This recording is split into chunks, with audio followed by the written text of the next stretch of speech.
Charlas con Alicia, hoy con VJ y Laura Nacher, hablando de cómo y por qué empezamos a leer. Bienvenidos a Charlas con Alicia. Hoy me encuentro muy bien acompañada de Vicente y Laura Nacher. Muy buenas. Muy buenas. Si habéis escuchado el apellido, veréis que son padre e hija. Estamos aquí, por decirlos así, 3 generaciones diferentes de lectores y de cómo podemos o cómo empezamos a leer. O bueno, como dice Vicente, que no lo ha dicho hace 5 minutillos, no lo ha chivado, no 3 generaciones, nosotras dos somos de la misma generación. La generación perteneceríamos a la generación De los que os habéis encontrado Ay, con el mundo digital ahí, cuando ya cuando ya está ahí, teníais... muy bien, ya, Sí. cuando ya éramos más mayorcetes. Sí. Exactamente. Bueno, pues nada, como ya sabéis, en nuestro canal nos gusta hablar de libros, hablar de novelas, hablar de escritores, pero en este caso ni vamos a hablar, o sea, vamos a hablar de novelas, pero no vamos a desarrollar ningún género, sino vamos a hablar de cómo y el por qué empezamos a leer. Entonces, es algo que muchas veces cuando venís a la librería, sobre todo los padres, ¿qué puedo leer? ¿Qué pueden leer mis hijos? ¿O por qué mi hijo no lee? Son dudas que a lo mejor viendo este vídeo podéis pensaros el por qué mi hijo no lee. Que yo siempre digo que a veces cuando en la casa faltan libros o no se ven libros o tú mismamente no te sientas a leer, pues eso es una cosa que si tú no lees y estás más, por desgracia hoy en día, con las pantallas, se ven más a padres con las pantallas y los hijos imitan, están con pantallas. Entonces, vamos a hablar un poquito de eso. Así que comenzamos un poquito. Vicente, en tu caso, tú hablando que acabo de decir, si hay libros o no hay libros, ¿tu afición a los libros fue por eso? Yo creo que me viene de serie. Te viene de serie. De todas formas, a mí me gustaría hacer un inciso, y es que entendemos por leer. Lo digo porque mucha gente cree que leer es juntar las letras. Juntar las letras y entender palabras. No. Eso es, digamos, alfabetización. Pura y dura. Bueno, sí.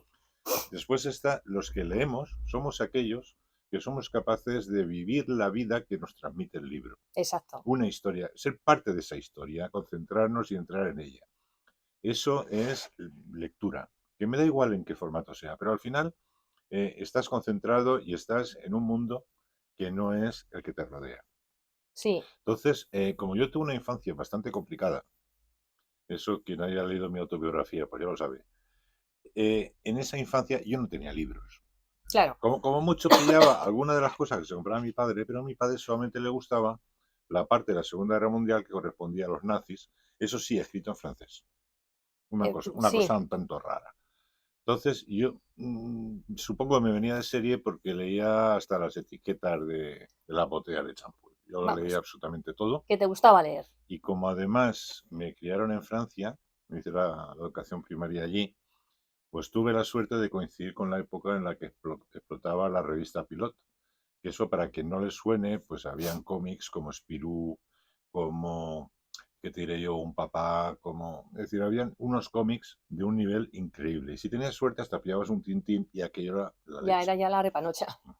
Y luego, cada 3 meses o eso, 2, 3 meses, mi abuelo materno me enviaba un rollo de tebeos. ¿Un rollo? Un rollo, sí. Los enrollaba, tebeo, pulgarcito y demás. Gracias a eso llegué a España con 10 años y hablando algo de castellano. Claro. Sin eso lo hubiese tenido bastante crudo. Porque te los mandaba, claro, en castellano, si no, porque allí encontrar en castellano nada, no. Difícil, porque ahora sí que a lo mejor puede ser más fácil, gracias a hoy en día sí. No creas, porque tendría que ser por internet. Sí, bueno. En todo caso. Sí. Porque lo que es en papel no creo que se venda mucho. Pero en cualquier caso, fue una época que había una explosión de un nuevo estilo literario para los jóvenes, y yo estaba allí en medio y lo pillé. De todas maneras, ya te digo, yo ya andaba buscando lo que fuera. Porque te gustaba leer. Sí, sí, muchas veces en las veces que hemos hablado, como dices tú has leído lo que has pillado y lo que ha pasado por tu mano por la curiosidad, porque eres un hombre curioso. Sí, y además he tenido la suerte de encadenar de los clásicos franceses, de leer a los clásicos franceses en la escuela, a leer a los clásicos españoles cuando llegué aquí y empecé el bachiller con 11 años. Entonces he tenido esa suerte y a mí siempre me han encantado. Pero luego, a la hora de la lectura, al no haber dinero ni haber libros en casa, lo único que tenía era un señor en una esquina de la calle que tenía una librería pequeñita, que en realidad era una peluquería, pero con un rinconcillo de libros. Qué curioso. Y los alquilaba. Los alquilaba. Los alquilaba. Fíjate, entonces, hay mucha gente que me dice ahora eso. ¿Por qué no alquilas los libros? Claro. Sí. Entonces ibas allí y con tus 50 céntimos, lo que costase, que no me acuerdo, 2 reales o lo que sea, pues tú te elegías un libro, según el dinero que llevases, te lo llevabas y sabías que lo tenías que devolver luego. Ah, qué guay. ¿Vale? Fíjate. Y al devolverlo, pues luego te dejaban sacar otro. Sí, era un cambio, sí, tú lo dejabas otra vez allí como, como un videoclub de libros. Sí, era un alquiler. Un alquiler de libros, entonces, qué curioso. Que posiblemente por eso me aficionase a la ciencia ficción, porque al ser los libros más pequeñitos... ¿Qué es lo que más habría? Y no entrar en conflictos con la censura, porque estamos hablando de una época en la que la censura era una cosa seria, pues yo tenía acceso a todo aquello y era una maravilla. ¿Y tú, Laura? ¿Qué recuerdas así de cómo fueron tus inicios a la lectura? Pues yo lo que recuerdo es de ir a la biblioteca de mi padre y coger pues primero lo que él me daba, por ejemplo algún cómic, los típicos cuentos de 365 cuentos para niños antes de ir a dormir. Todos hemos tenido uno de esos, sí. Tocho así, eso recuerdo yo. Pues eso. Primero empezar por eso y recuerdo unas navidades que mi padre al ver que yo estaba leyendo mucho, pues me regaló mi primera novelica. ¿Ah, sí? Que yo recuerdo que se llamaba Momo. Momo, ah, sí. Qué chulo. Sí, y que además recuerdo, yo debía ser chiquitica, porque además es que yo leía sobre los hombres grises y me hacía un ovillo en la cama pensando a ver si van a venir y me van a llevar. Pues entonces tenías que ser muy pequeñita. Sí, empezó a leer de muy joven. Qué guay. Y cuando ya llegó a la adolescencia, un momento en que se separa de todo esto y empieza a pedir. A pedir ya sus cosas, a su gusto. Qué guay. Sí. Yo, por ejemplo, no tengo ese recuerdo. O sea, yo no recuerdo de... Sí que me leía el típico 365 días yo me acuerdo que tenía uno así gordete, de que tenía la princesa y el guisante, los típicos cuentos clásicos, y eso me recuerdo de sentarme y leérmelos yo. No tengo recuerdo de si me lo han leído, tampoco tengo ese recuerdo de que mi padre me haya dado un libro. A mí tampoco me han regalado libros, pero sí que iba a donde estaba mi padre y leía uno también mucho de... Porque a mi padre le gusta mucho Félix Rodríguez de la Fuente, y tenía la colección entera así, en madera, que no sé si la sigue teniendo, yo creo que no, porque me parece que cuando nos quedamos con la tienda y pusimos la segunda mano, la pusimos a vender y se la llevaron. Y yo ahí tenía, pues me encantaban los animales, pues yo me leía los animales, me leía no sé qué, eso sí que lo recuerdo, pero lo que a mí es regalarme libros, comprarme algunos, pero regalarme no. No, sí que mi padre leía mucho, pero leía mucha novela policíaca y Stephen King y todo eso. Pero ese recuerdo así como tú, tan chulo, ese, mira, fíjate, ese yo no lo tengo. Eso mola. Sí, no, es que eso mola. Hay libros, como era muy lectora, entonces hay libros que a mí me venían, si quieres, un poco pequeños, pero entendía que a ella le iban a venir lo suficientemente grandes como para tirarle. Entonces, igual que está yo creo recordar que en algún momento tuviste alguno más, ¿cómo se llama? La historia interminable. Sí, lo tenemos por aquí. Lo tenemos por aquí. Ese es precioso. La historia interminable y algunos más.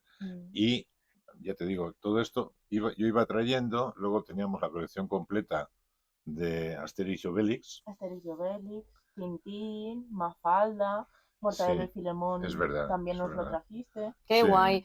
Pero entonces tú no has sido, porque yo era de las de robarle a mi padre libros, tú no has sido de esas. Coger libros, por ejemplo, porque yo, por ejemplo, recuerdo de subirme a la guardilla y como no me compraban, pues cogía y leía lo que fuera. O sea, recuerdo de leer Stephen King, el del Misterio de Salem Slot, pues a lo mejor me lo leería con 10 años, porque lo tenía mi padre por ahí, pues voy a leerme esto.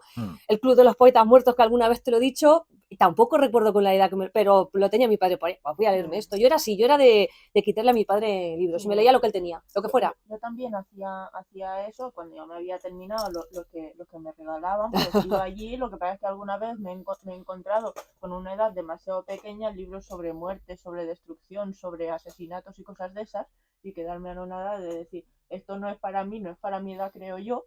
¿Pero seguías o no seguías? Porque yo seguía. No. Y entonces le preguntaba a él, oye, que este libro me da miedo, ¿qué puedo leer? Fíjate, pues no, yo es que seguía, yo cogía ahí, ya te digo, el Misterio de Salem Slot yo leía en una guardilla arriba. Sí, pero también depende si tenías opción o no. En su caso ella cogía uno. Claro, porque tenías que tener una biblioteca inmensa. Yo tenía una biblioteca, entonces, por ejemplo, Asimov no hace daño. No, ¿vale? Es denso, pero no hace daño. Sí, no, es ciencia ficción, pero no es ciencia ficción, como te diría yo, blanca. Sí. En el sentido de que ni hay grandes muertos, ni se pachurran los extraterrestres, ni nada por el estilo. Claro. Entonces, cosas como Yo Robot y similares, pues se lo podía dejar con una cierta tranquilidad. Cuando veía que iba Stephen King, decía, Laura, piénsatelo. Sí, piénsatelo, te lo digo yo. Que yo recuerdo al vampiro con los ojos rojos y yo bajar corriendo por las escaleras. Yo, claro, yo no tenía, porque mi padre no tenía, en mi casa no había libros, tantos libros en ese aspecto como para mí, porque mi padre no me compraban. Éramos 3 en casa, un solo sueldo, pues entonces no había esa posibilidad. Sí que, por ejemplo, el recuerdo que tengo, y quizás sea también la afición a la lectura que tenga, porque en mi colegio la trabajan muy bien. Es otra de las partes también que creo que también es muy importante, aparte de las casas, que tengan un padre como tú, por ejemplo, en tu caso, con muchos libros, con un gran fondo de lector, que puedas decir, pues esto no te lo leas, esto sí. A mí el caso era el colegio. Nuestro colegio, yo soy de Diego Requena, allí desde que lo inauguraron siempre celebran la Semana de la Literatura y entonces te compras un libro, pero compras un libro que va a la biblioteca del colegio, pero allí es que era todas las semanas o cada 15 días tu libro y tu resumen y a la semana siguiente entonces esa visita a la biblioteca. Entonces yo todos los días estaba leyendo por eso. No lo cogía como una obligación, como ahora hay muchos nenes, porque ahora es triste que la lectura lo tengan como una obligación, que no sea, como has dicho tú antes, que disfruten, que imaginen, sí, que es triste. Es que yo ahí no estoy muy de acuerdo. No. Porque, a ver, cuando yo llegué aquí, obviamente, yo a duras penas hablaba castellano, por lo tanto, a partir de ahí ya te puedes imaginar lo que yo habría leído en castellano. Pero historia de la literatura, me cogí esa asignatura, entonces empezaban y ibas leyendo lo que te iba saliendo. Y te podía salir igual, pues yo qué sé, el Cantar del Mío Cid, sí, ¿vale? Que costaba, sí. Pero luego de pronto hubo un momento que hubo como un flash, que fue cuando llegamos a la picaresca. Entonces yo llegué al Lazarillo de Tormes y el Buscón y hubo como un flash. Dije, coño, esto mola. Sí, esto mola. Me lo has comentado varias veces. Entre otras cosas porque aprendí insultos nuevos. Y eso siempre es muy útil en el patio del colegio. Entonces, y me metí adentro y a partir de ahí pues ya fue pasas de ello, pasar Lope de Vega y luego cambias de siglo dentro de la misma asignatura y dices, bueno, pues alguno de estos me tiene que gustar. De todos los que te decían que leyeras, alguno de estos me tiene que gustar. Y efectivamente algunos me gustaban, otros eran insufribles. Bueno, ya. Hay de todo. Pero el caso es que yo no lo consideraba una obligación. Bueno, claro. Cuando el profesor nos decía, tenéis que leer, no lo sé, El condenado por desconfiado. O tenéis que leer no sé, algo de ese tipo. Que coincidiese. Para mí no era una obligación. Es decir, a mí lo que me está dando ese hombre es una recomendación. Bueno, ya, no, es que no te he dicho las lecturas obligatorias, porque a mí, por ejemplo, en Diego Requena no me obligaban a leer, léete este libro, no. Yo iba a la biblioteca, como tu hija Laura pasaba a tu biblioteca y cogía, porque había, pues nos dejaban, incluso te permitían, que si no te convencía, porque es que te puede pasar, pues no pasa nada, coge otro libro y el caso es leer. Y ahora hay más, se lo ponen más la obligación. No, es que tienes que leerte este libro y luego hacer un resumen. Y creo que ahí se falla. Sí, pero es que eso es un poco relativo. Bueno, no quiero meterme en ciencias sociales, pero básicamente esas obligaciones tú puedes negociarlas. Claro. Incluso el chaval las va a negociar. En el sentido de decir, me lo voy a leer, no me lo voy a leer, depende de lo fiable que tú seas con lo que me estás dando. Si el profesor es capaz de ser fiable, como era aquel hombre, el que me daba clases el que te recomendaba a ti, automáticamente yo transformaba esa obligación en una recomendación, pero era yo el que lo hacía. Ya. ¿Entiendes? Si los chavales, cuando les dicen, tenéis que leer esto, en vez de verlo como una carga enorme que cae sobre tus espaldas, ya.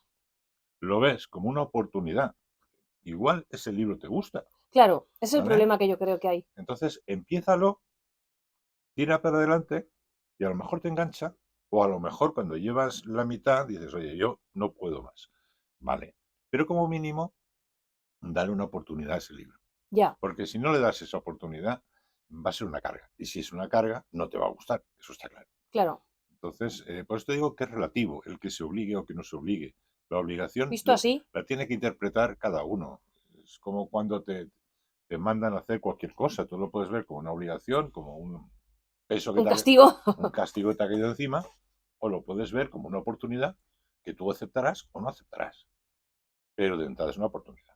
Claro. Entonces, por eso te digo, para mí es relativo y es un poco también que la chavalería acepte, o la chavalería, los destinatarios de esas obligaciones, te den una oportunidad. Claro. Porque quién sabe, igual esa obligación pues acaba redundando en su beneficio, como me pasaba a mí con el buscón, cuando esa obligación se transformó en un vocabulario de insultos maravilloso. Tenemos que hablar, ¿eh? Vale. Nos tienes que enseñar la picaresca, porque eso lo manda mucho en el colegio, así que sepan ver por qué mola el buscón. Es que mola y el lazarillo. Por eso, eso tenemos que, nos tenemos una pendiente, eso queda pendiente. Os quería preguntar otra cosa. ¿Recordáis algún libro de vuestra juventud? Bueno, sí, en la edad esta sí, la que estamos hablando, que es la que es más difícil, que se os quedara bien en la memoria y que hayan pasado años, ¿todavía te acuerdas? Yo sí, por ejemplo recuerdo la saga de Harry Potter, que estaba obsesionadísima con Harry Potter hasta el punto de que yo apenas hablaba inglés y le pedí a mi padre que me comprara el libro que acaba de salir en inglés para no tener que esperarme un mes más para leérmelo en castellano. Claro. Sí, porque ahora todo es más rápido y claro, la saga de Harry Potter es que claro, estamos hablando que tú eres tus años son... Yo tengo 34. 34 años. Estamos hablando que Harry Potter, fíjate los años que tendrá, que estamos hablando que tenías a lo mejor 14 años. Sí. Claro, que ahora las ediciones ahora van todas más rápido. Ahora enseguida sale el libro en español y enseguida se traduce. Sí, tardan menos, pero antiguamente tardaban mucho más. Recuerdo que ibas a una librería grande, porque en las pequeñas no encontrabas la versión inglesa, pero ibas a una librería grande, te encontrabas la versión inglesa a lo mejor en junio. Sí. Y sabías que hasta octubre, noviembre no iba a salir la de castellano, traducida. La versión traducida. Entonces, la veíamos a ella con su tocho de Harry Potter, porque eran tochos. Sí, son tochos. Son tochos de Harry Potter y su tocho de diccionario. Sí, porque entonces no se podía traducir con el móvil. Claro, ay, qué bueno. Es que no había un móvil, no había un Google. O sea, te picaba tanto el de que te lo tenía, aunque fuera en inglés, leerte y te los leías en inglés. Sí. Porque claro, yo me terminaba un libro y digo, ¿y ahora qué? ¿Y ahora voy a cortar la saga y me voy a ir a otro libro? No, o sea, que no eres o sea, que eres de esas que se desesperan cuando, o sea, que tú tienes que leerte una trilogía, si es una trilogía, como si son dos, hasta que estén todos completos. Si no, mueres. Sí, eso mismo. Yo tengo el nervio ese de... Sí, que si empiezas una saga, la tienes que terminar. Anda, fíjate. Sí, es que además los de Harry Potter son puñeteros, porque como cada uno refleja un curso escolar, pica más o menos. No, aparte es que es una saga que, igual que hay otras sagas juveniles que las puedes saltear, esta no. Esta tiene que ir... Claro, a eso me refiero. Es como un curso escolar, cada novela. Entonces, claro, luego viene el siguiente curso escolar. Y es que el anterior curso escolar te ha dejado media vela. Ahí está. Te ha dejado ahí, que es lo malo. Yo no me los he leído. Yo no, ese tipo de fantasía no he leído nunca. Pero es verdad que por autores funcionaba mucho. ¿Cuándo cogiste el Hobbit de Tolkien? Pues no lo sé, pero sería a los 10, 11 años. Madre mía, ¿el Hobbit de Tolkien? No, un poquito más tarde quizá, pero es igual.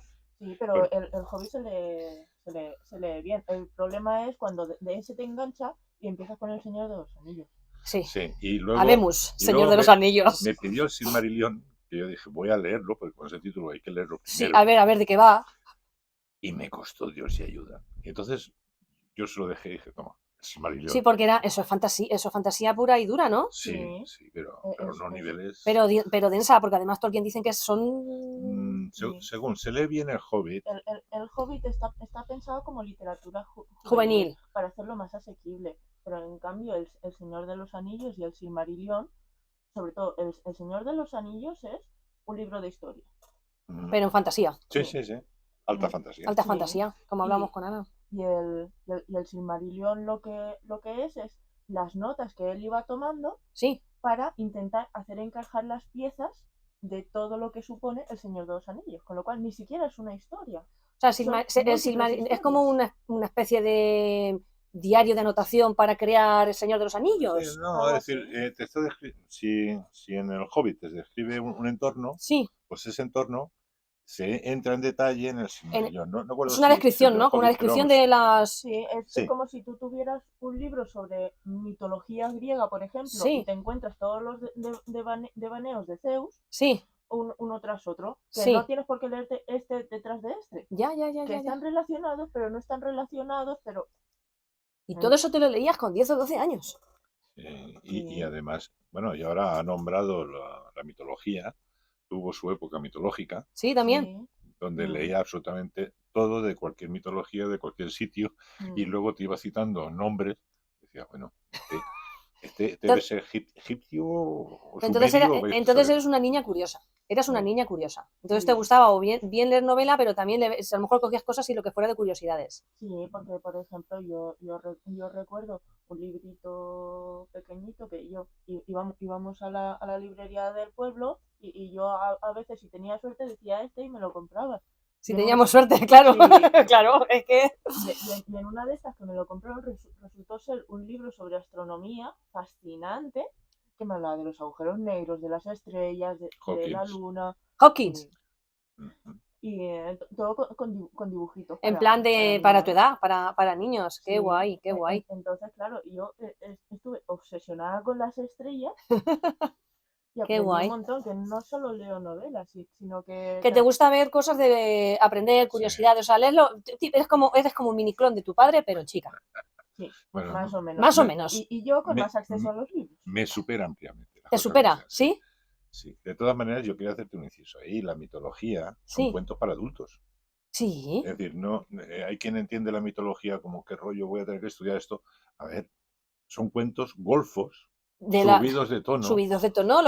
Los mitos griegos y la mitología griega, los griegos eran muy subidos de tono. Le gustaba mucho enseñar la toga y la pierna. Y es verdad. De los romanos. Claro. Y no se quedaban muy atrás los egipcios tampoco. Qué guay. Entonces, claro, para ella, mitologías era algo así como unos cuentos para adultos, pero que se los dejábamos leer siendo bastante más jóvenes. Bueno, tampoco creo haberte prohibido nunca leer nada. No, hombre, si es que lo que pasa es que recomendar más. Hombre, si yo tenía 8 años y cogía el libro de Aníbal Lecter, pues yo recuerdo que tú me lo quitaste, porque yo lo cogía porque tenía un dragón en la portada. Claro, el de dragón rojo, el dragón rojo, exactamente. Sí, entonces me dijiste, hombre, pues si quieres puedes empezarlo, pero no te lo recomiendo. Sí. Me lo imagino. O sea, que tú me superas a mí en coger los libros de tu padre. O sea, que tú eras una peor que tú. Sí. Pero no peor que tú, sino porque ella todavía tenía más acceso que tú a los libros. Claro, o sea, como tú tenías la gran suerte de tener un acceso inmenso a libros, claro, todavía has devorado más. Claro, qué guay. A eso me refería. Me supera en cuanto a que cogía un tema y podía profundizar en él. Claro, porque había más posibilidad. Mientras que yo cogía a lo mejor uno de Asimov, pero si el señor de la peluquería de la esquina no tenía ninguno más de Asimov, pues no había más. Pues me había quedado 2 velas y tenía que esperar a que saliera a que alguien trajese uno, se lo vendiese al hombre y yo pudiera comprar. Claro, porque una pregunta por ejemplo, en tu época, claro, las bibliotecas estaban muy censuradas y no había acceso tanto a las bibliotecas como puede ser ahora. Porque ahora yo no recuerdo que hubiera. ¿No recuerdas que hubiera biblioteca? Yo no en Francia sí. Pero lo que es cuando llegué a España, en mi pueblo, yo no, que era en Torrente, en Valencia. Sí. Si había biblioteca, no se publicitaba. Pues claro, una de las quejas, por ejemplo, que puede haber ahora en el tema de hacerte tu propia biblioteca a tus niños, porque yo seguro que la estantería de libros que tiene mi hija ahora no la tenía yo ni por asomo, porque yo evidentemente, pues todo lo que veo, todo lo que me gusta, y como los cuentos se los leo yo, pues yo lo cojo y sobre todo cojo ¿cuál te gusta Pues este. ¿Cuál te gusta? O si veo yo alguno, como hago cuentacuentos, pues cojo, estudio, me veo, me preparo. Entonces ya tiene una biblioteca inmensa. Pero hay padres, pues sí, claro, la economía hoy en día no permite tener 40, 50, 60, 70 libros. Hoy en día algunos padres. O es una excusa, no lo sé. Bueno, dejémoslo no lo sabemos. O a veces casi prefieren comprarle una chuchería antes que un cuento, porque un cuento vale 15 euros. No, es que... Venga, luego más para adelante. Pero está en la biblioteca. Y como digo yo a los padres, pues está en la biblioteca. Piensa también que no es necesario comprar todo lo que lee el chaval. No, hombre, claro que no. Si lo sé, yo lo entiendo. Te lo digo porque hay algo que mucha gente olvida decir. Por ejemplo, si yo le compraba Tolkien a Laura, el Hobbit, yo no le compraba todos los libros. Yo al final le acababa comprando aquellos libros que sabía que iba a leer y que iba a releer. Bueno, es que hay gente que relee. Yo, por ejemplo, no soy de releer. Yo sí. Hay gente que sí, yo no. Yo no soy de releer. Hay libros que he leído un montón de veces. Yo no soy de releer. Yo no. Hay gente que sí, que relee mucho. Yo no. Tú eres de releer. Yo soy de releer algunos libros. Por ejemplo, el Principito me lo leí una vez de pequeña. Después me lo volví a releer de adolescente. Bueno, era un libro completamente distinto. Me lo he vuelto por la versión. A leer. Por la vez que, claro.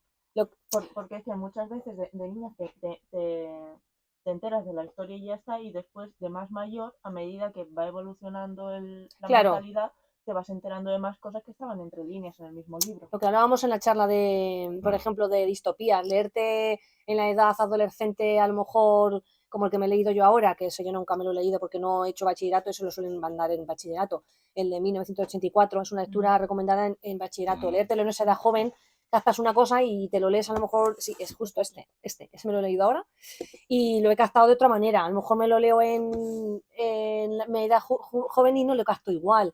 Sí, pero hay otros que son distintos. Es decir, por ejemplo, yo tenía la colección completa de todos los libros de John le Carré y de Graham Greene, sí. es decir, de espías. Y esos, no sé las veces que me los releería, porque simplemente me los leía. Y entonces cogía uno y me enganchaba. Entonces volvía a leer y seguía leyéndolos todos. Solo que esta vez sin la tensión de saber qué va a pasar. Porque ya te lo sabes, claro, va más rápido. Y disfrutaba del contexto, de sus descripciones de la Alemania Oriental, de sus descripciones de cómo cruzaban, cómo intercambiaban espías en el puente aquel famoso. Yo gozaba con todo eso, pero ya sin tensión, con tranquilidad. Y me los releía todos. Y mira que habían, ¿eh?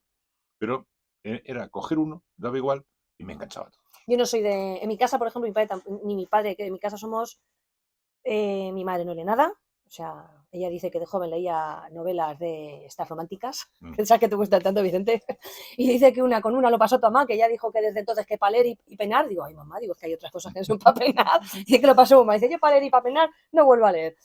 Y luego somos 3 hermanos, el pequeño y yo sí que leemos mucho, y Sebastián además lee... me recuerda mucho a ti, lo que pasa es que no tiene esta de leer porque lee mucha poesía, lee mucha filosofía, le gusta mucho ese tipo y muchas lecturas que tú le vas recomendando se las va leyendo. Y luego mi padre también es de leer, pero de releer no, yo no, porque solamente lo he hecho una vez. Porque yo me leí de jovencita, con 13 años, 14, me leí La Catedral del Mar, de Alfonso Falcones. Y me encantó, porque era de novela. Yo siempre me gusta mucho la historia, la novela histórica.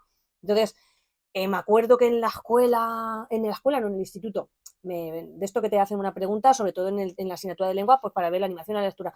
¿Cuál es el libro que más te ha marcado? Pues yo recuerdo mucho ese, que es novela histórica, me gusta la historia y aprendes mucho de la Edad Media. Y luego otro que me gustó mucho también, porque trata un tema que yo cuando vienen aquí se lo recomiendo mucho y se lo llevan, Campos de Fresas, que no sé si tú lo conoces. Sí. Lo que pasa es que yo, pues como entonces vivíamos en Barcelona, lo leí en catalán. En catalán. Que no trata el tema de las drogas. Sí. Entonces, que las drogas, por aquel entonces era otro tipo de drogas, pero siguen estando. Entonces, cuando viene gente para adolescentes, 12, 13, 14 años, ese lo recomiendo mucho porque trata un tema que sigue siendo muy importante y lo trata muy bien. Y ese libro está muy chulo, es muy finito de leer. A mí me gustó muchísimo. Y es que todavía me acuerdo no me acuerdo de los personajes, no me acuerdo de los nombres, porque eso es complicado, pero así esos 2 libros que tenga así marcados. ¿Y tú, Vicente, alguno sí que te haya marcado? Yo, es que me han marcado demasiados. Entonces, de la parte de distopías, yo te diría que el que más me ha marcado ha sido pues 1984 y Un Mundo Feliz. De hecho, 1984 me lo leí porque me lo recomendaste tú. Sí, esos dos me marcaron porque además piensa que nosotros vivíamos, bueno, que yo los leí todavía dentro del franquismo. Sí. Del franquismo. Entonces, leer esas distopías y al mismo tiempo estar en un mundo donde la información no fluye, donde hay una censura brutal. Casi lo mismo, que comparas. Tienes que morderte la lengua muchísimas veces y te estoy hablando, y a lo mejor alguien puede pensar que he exagerado. A mí con 13 años, 12 años, me han amenazado con denunciarme por citar a Darwin. Claro. Toma ya. En la época claro, tú 12 años tenías, estábamos hablando del 67. De 67, claro. 67, claro. Entonces, por hablar de Darwin en el patio del colegio, me han amenazado con denunciarme y llevarme a la Guardia Civil. Cuando llegas a esos extremos... Y te pones a leer un libro como este, como 1984, por ejemplo... Pues te sientes ahí. Sí. Y lo que no acabé yo de pillar es el de Un Mundo Feliz, por lo que os comenté ya, de que a mí, adolescente, me dicen sexo y drogas. Shakespeare. Joder, que le den a Shakespeare. Ya. Pero ese no lo acabé de pillar. Ese lo pillé ya después. Porque me dijiste que te lo releíste después. Sí. Ese ya entonces, en la juventud tú quedaste con sexo y drogas. Ese ya lo pillé después cuando ya se nos abrió el mundo. Claro. Y entonces descubrí que efectivamente que lo que estaba relatando era un problema, no era una utopía, porque yo lo veía como una utopía, no una distopía. Tú te quedaste con la parte guay. Aquello era una utopía, gente que hacía lo que le daba la gana cuando quería. Claro. Bueno, pues esos me han marcado mucho. De Stephen Hawking también escribió uno, ahora no recuerdo el título, pero que alardeaba de que solamente había una fórmula en todo el libro y hablaba de agujeros negros. De agujeros negros. Entonces, ese libro a mí me abrió un mundo nuevo, en el sentido de que no toda la física era eso que nos enseñaba en el instituto, había mucho más allá. Y de hecho yo llegué a matricularme en física, fracasé rotundamente, pero juro que llegué a matricularme. ¿Pero llegaste a dar alguna clase? Sí. Sí. Sí, llegué a dar 2 o 3 clases, pero en aquella época, pues trabajando era imposible. Era imposible porque de entrada te decían, si vienes a clase por la mañana tienes que ir a prácticas por la tarde, o viceversa. Pero claro, porque había clases y prácticas a la vez. No. El problema está en que unas eran por la mañana, otras eran por la tarde y no te podías saltar ninguna. Y estabas trabajando. Y yo trabajaba mis 8 horas, entonces. Claro, imposible. Era imposible. Inviable. Sí, pero lo intenté, que coste. Como siempre, tú, Vicente, todo lo intentas. Sí, y vamos, me chocó muchísimo. Vamos, he leído muchas cosas que me han chocado, pero de lo que más recuerdo de esa época de la que hablamos, de la adolescencia, sí. Desde luego 1984. O sea, distopías. Sí, sobre todo las distopías. Que las leíste porque tú te pasaron por tus manos. Porque claro, te las encontraste porque eran pequeñitas y estaban allí metidas en los libros de aquel señor. Por eso digo que te las encontraste en aquel, porque hoy en día son recomendaciones. Algunas las cogen pero estas son recomendaciones, no. Lecturas recomendadas, pero que te las tienes que leer. Hablando de... Porque después entran en el examen. Es porque luego hay te suben notas, rara es la vez que coge algún... rara es la vez, porque muchas veces vienen adolescentes, jóvenes, quiero que les pasa un listado al profesor para subir nota leyendo un libro que hagan un trabajo. Pocos son los que cogen no es obligatorio, es para subir nota, pocos. O sea, es triste que no haya... Sí que ahora hay una ola otra vez de ver mucha venta, porque yo llevo en este mundo de libros desde el 2009. Entonces siempre cuando yo entré a trabajar con el antiguo dueño de la librería, el rinconcito de novela juvenil era mínimo. Lo que más tenías era lo que venía obligatorio de los institutos, porque casi nadie venía jóvenes a preguntar tu libro. No, ahora sí, y da gusto. Da gusto que haya otra, a pesar de las cosas tan negativas que tienes ahora para quitar ese tiempo de lectura, que es el móvil y pantallas, porque es triste, pero da gusto que venga gente joven, aunque sean cosas de, como digo yo, de que no me gusta mucho, pero lo tienes que tener, de youtuber, porque hay muchos libros de youtuber, ya. Pero bueno, vamos a ver la parte positiva del youtuber, que gracias al youtuber están leyendo, y por lo menos leen. Pero yo recuerdo de antes de, como la venta que hay ahora de libros o gente venir, no, ahora hay más animación y eso da gusto, porque no saben, vamos, lo que yo pienso, el leer es muy positivo, para todo. Claro. O no sé cómo lo veis vosotros, yo pienso que para leer... Terminamos nuestra charla hablando de libros y nuestros gustos literarios. En la siguiente, ¿qué será?